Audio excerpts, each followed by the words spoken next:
नमस्कार, स्वागत है आप सभी का एबी स्टार न्यूज में और मैं हूं आपके साथ जुबैर चौधरी। वक्त तो चला देश लाइव का, जहां सबसे पहले बात करेंगे बिहार के मुख्यमंत्री नीतीश कुमार की।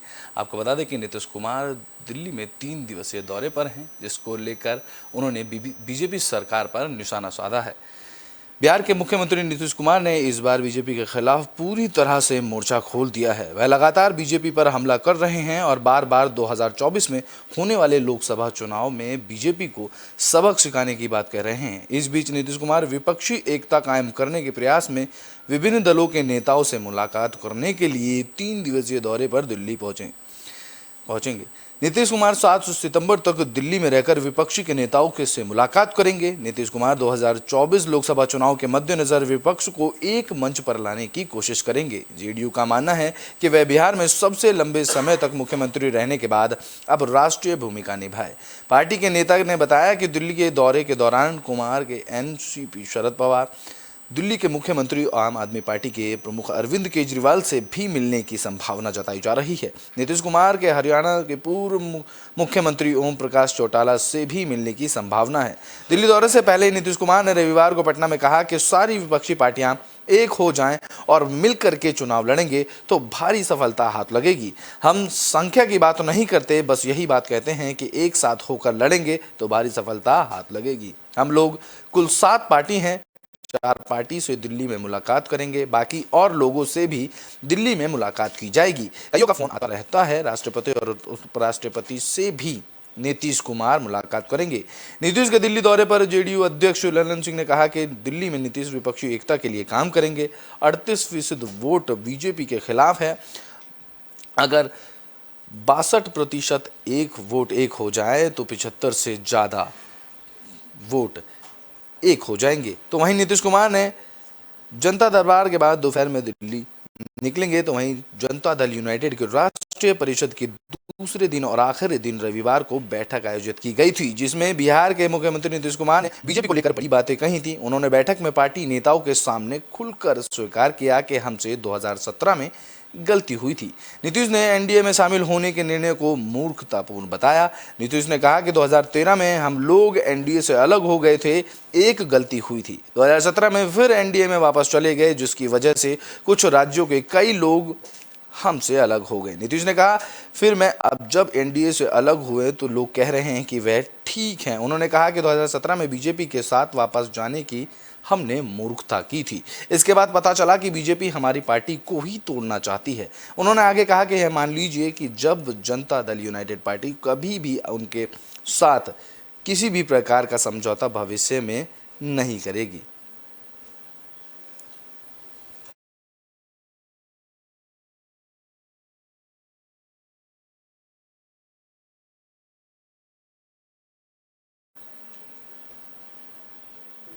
ब्रिटेन में बात कर लेते हैं अब इंग्लैंड की। ब्रिटेन के प्रधानमंत्री की आपको बता दें कि आज ब्रिटेन को अपना प्रधानमंत्री मिल जाएगा, जिसको लेकर ब्रिटेन की अगले प्रधानमंत्री बनने की रेस में ऋषि सुनक और लीज ट्रस ने के बीच मुकाबला है। पूर्व वित्त मंत्री सुनक और लीज ट्रस ने के बीच प्रधानमंत्री पद की रेस सोमवार को खत्म हो जाएगी। दरअसल सोमवार की शाम के वक्त कंजर्वेटिव पार्टी अपने नेता के लिए हुई इंटरनल वोटिंग के रिजल्ट का ऐलान कर देगी।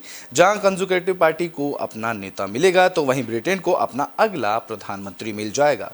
कंजर्वेटिव पार्टी में इंटरनल वोटिंग शुक्रवार को खत्म हुई थी, जिसमें पार्टी के 1.6 लाख सदस्यों ने अपने नेता को चुनने के लिए वोट डाले थे। निवर्तमान प्रधानमंत्री बोरिस जॉनसन और नए प्रधानमंत्री के बीच सत्ता का हस्तांतरण लंदन के बर्मिंघम पैलेस होने की बजाय स्कॉटलैंड के में होगा। दरअसल इसके पीछे की वजह यह है कि महारानी एलिजाबेथ द्वितीय वर्तमान में अपनी गर्मियों की छुट्टियों के लिए स्कॉटलैंड में हैं। इसके अलावा वह अपनी सार्वजनिक उपस्थिति को भी कम रखना चाहती हैं। साथ ही उनका अभी लंदन लौटने का इरादा नहीं है, जिसके लिए सत्ता का हस्तांतरण की शुरुआत मंगलवार को लंदन में 10 डाउनिंग स्ट्रीट पर निवर्तमान प्रधानमंत्री बोरिस जॉनसन के बयान के साथ होगी। बता दें कि बयान देने के बाद जॉनसन स्कॉटलैंड की यात्रा करेंगे और महारानी को अपने इस्तीफे की जानकारी देंगे। इसके बाद कंजर्वेटिव पार्टी के नेता का चुनाव जीतने वाला व्यक्ति या तो ऋषि सुनक या ट्रस महारानी से मुलाकात करेगा, यानी कि सरकार के गठन की जानकारी देगा। नए प्रधानमंत्री की नियुक्ति के लिए रॉयल एंगेजमेंट और ऑफिशियल रिकॉर्ड में दर्ज किया जाएगा, जिसके बाद प्रधानमंत्री के तौर पर आधिकारिक नियुक्ति के बाद ही सुनक या ट्रस लंदन वापस लौटेंगे। लंदन पहुंचने के बाद बुधवार को शाम 4 बजे के आसपास डाइनिंग स्ट्रीट के बाहर भाषण दिया जाएगा। इसके बाद कैबिनेट की नियुक्ति की जाएगी। प्रधानमंत्री के दोपहर में हाउस ऑफ ऑनर चैम्बर्स में पहुंचने से पहले मंत्रियों की नई टीम बुधवार को बैठक करेगी, जिसके लिए सदन की कार्रवाई प्रधानमंत्री के पहले आमने सामने के प्रश्नकाल के साथ होगी, जहां पर विपक्षी लेबर पार्टी के नेता स्टारर के सवालों का जवाब देंगे।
ब्रिटेन में बात कर लेते हैं लखनऊ के लवाना होटल की, जहां भीषण आग लग गई, जिसके बाद आसपास के इलाके में हफ्ता तफरी का माहौल हो गया। बता दें कि उत्तर प्रदेश की राजधानी लखनऊ के एक होटल में आग लगने से हड़कंप मच गया। शहर के बीचों बीच यानी कि हजरतगंज स्थित होटल लेवाना में सोमवार सुबह आग लग गई। जब आग लगी तब होटल के अंदर कई गेस्ट मौजूद थे, उन्हें बाहर निकाला गया, जिसके मौके पर दमकल और प्रशासनिक के आला अधिकारी भी पहुंचे। पुलिस की मदद के से अब तक 15 लोगों को बाहर निकाला गया। इनमें से 9 लोगों की हालत गंभीर है, उन्हें सिविल अस्पताल में एडमिट कराया गया। होटल की दूसरी और तीसरी मंजिल पर कई लोग फंसे होने की आशंका जताई गई, जिसके बाद दूसरी मंजिल के एक कमरे में एक शख्स फंसा हुआ मिला, जिसके बाद फोन पर मोबाइल किया गया। और गौर फरमाने की बात यह रही कि लेवाना होटल के कुछ दिन पहले ही लखनऊ के विकास प्राधिकरण ने नोटिस जारी किया था। इसके बाद आज यह बड़ा हादसा हो गया। बता दें कि मुख्यमंत्री योगी आदित्यनाथ ने इस घटना को लेकर प्रशासन के आला अधिकारियों से बात की। सीएम योगी ने जिला प्रशासन के अधिकारियों को घायलों का समुचित उपचार कराने के निर्देश दिए। इसके साथ ही जिलाधिकारी और पुलिस के वरिष्ठ अधिकारियों को मौके पर पहुंचने और राहत बचाव का काम करने में तेजी लाने के लिए निर्देश दिए।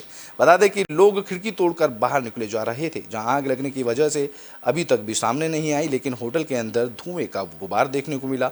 कमरों में फंसे लोगों को निकलते हुए दमकल के विभाग के लिए टीम को कड़ी मशक्कत करनी पड़ी।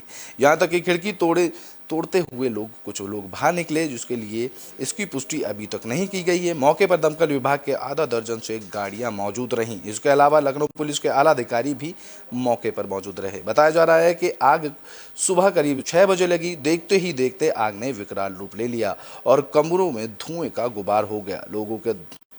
धुएं के गुबार से लोगों का दम घुटने लगा, जिसके बाद मौके पर दमकल विभाग की टीम पहुंची। बता दें कि आग की वजह से होटल में सभी कमरों में धुआं भरा। इस वजह से दमकल विभाग की टीम होटल की खिड़कियों को तोड़कर लोगों को बाहर निकालने लगी। जहां सुबह के 9 बजे करीब 2 घंटे तक रेस्क्यू ऑपरेशन चलाया गया, जिसमें मौके पर मौजूद अधिकारियों का कहना है कि हमने अभी तक भी कई लोगों को बाहर निकाल लिया है। जो लोग फंसे हैं उन्हें बाहर निकालने का काम किया जा रहा है। गनीमत की बात यह रही कि अभी तक कोई भी जनहानि नहीं हुई। हालांकि दम घुटने के बाद कई लोगों की तबीयत जरूर बिगड़ी, जिनके आसपास के अस्पताल में पहुंचाया गया। फिलहाल दमकल विभाग की टीम लोगों को बाहर निकालने का प्रयास कर रही है। बता दें कि लेवाना होटल अग्निकांड में घायलों का सिविल अस्पताल में भर्ती कराया गया, जहां सीएम योगी आदित्यनाथ ने उनसे मुलाकात की। सभी घायलों का हाल सीधे सीएम योगी आदित्यनाथ ने जाना। सीएम योगी आदित्यनाथ के साथ स्वास्थ्य मंत्री ब्रजेश पाठक भी मौजूद रहे। डिप्टी सीएम ब्रजेश पाठक ने लेवाना होटल में अग्निकांड पर बयान दिया। उन्होंने कहा कि यह घटना कैसे हुई, इसकी जांच की जाएगी।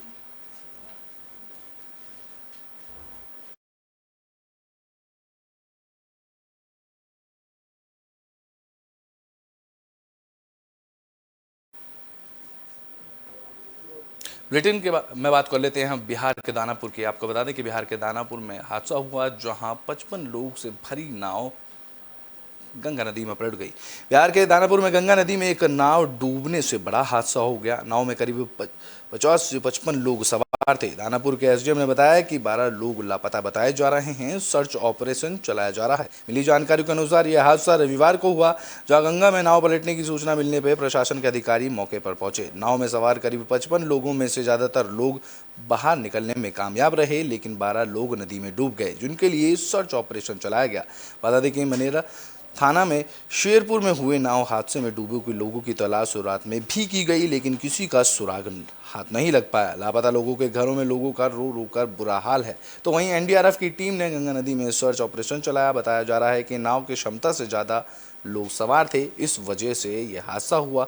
सवारियों में भारी ओवरलोड गंगा नदी में एक और नाव टकरा गई, जिसकी वजह से ये नाव पलट गई और यह हादसा हुआ। स्थानीय लोगों ने बताया कि मनेर के शेरपुर के पास गंगा नदी में यात्रियों से भरी नाव डूबने से करीब 15 से 20 लोग लापता हो गए, जबकि आधिकारिक रूप से लगभग 12 लोग लापता बताए जा रहे थे।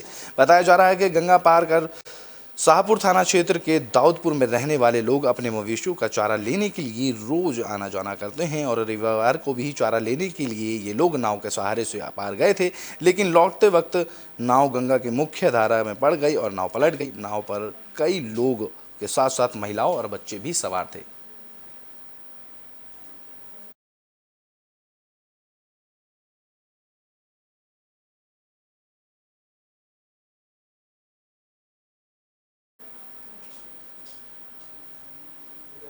बुलेटिन के आखिरी में बात कोरोना की कर लेते हैं। आपको बता दें कि कोरोना के मामले लगातार घटते जा रहे हैं। बीते 24 घंटे में कोरोना के 5,910 नए मामले सामने आए हैं।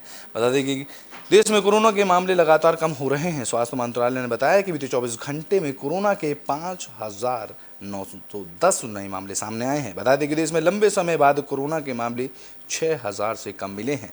मंत्रालय ने बताया कि देश में कोरोना के एक दिन पहले 7,034 लोग ठीक भी हुए। देश में कोरोना के एक्टिव केस भी अब कम होकर 60,000 से नीचे पहुंच चुके हैं।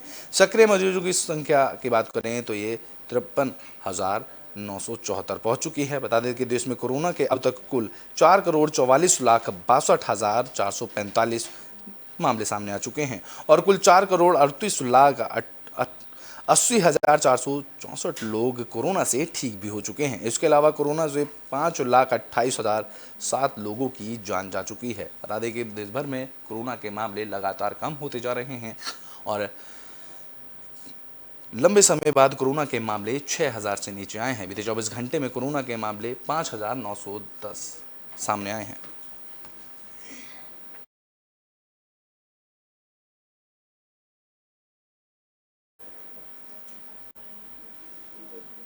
दोस्त लाइव में अभी के लिए बस इतना ही। देश और दुनिया की तमाम खबरों के लिए देखते रहें एबी स्टार न्यूज़।